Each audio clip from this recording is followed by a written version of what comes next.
by thinking she might be misinterpreting innocent interactions. Watching Zoe's overt behavior this evening had finally made the entire picture clear to her, and she inquired whether I was truly all right enduring this exhausting treatment on a regular basis.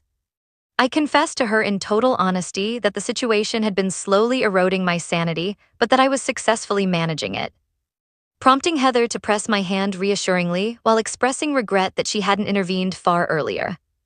We drifted back into the main party, and I immediately perceived that the rest of the guests were interacting with Zoe in a vastly different manner, maintaining a noticeable physical distance and refusing to chuckle at her attempts at humor. The following morning, Nathan and I treated ourselves to a midday meal at a specific diner located close to the university grounds that serves incredible hotcakes. He initiated the topic of Zoe before I even had the chance to introduce it, mentioning that Julian had sent him a message indicating she appeared immensely distraught when we exited the gathering. Nathan began shifting his breakfast around his dish with his fork, confessing that he had merely been trying to display kindness because Zoe lacked a solid network of close companions. But he was finally recognizing how radically her demeanor transformed toward me the moment he was present. I experienced an intense urge to unburden every single grievance I had repressed for months, yet I restrained myself because Nathan required the space to process this reality independently, rather than because I forced it upon him.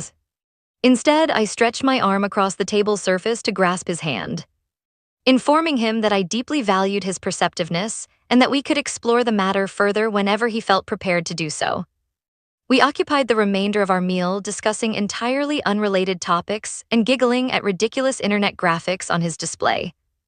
And it felt genuinely marvelous to simply exist as a unit without Zoe's toxic presence looming over our lives.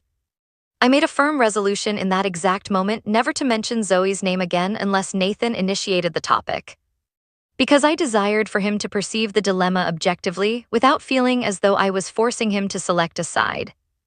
3 days flew by before my device lit up with an incoming text from Zoe, inquiring whether I harbored resentment toward her.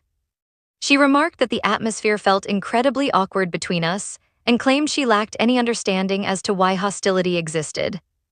I stared intently at the glowing words for a 60-second duration before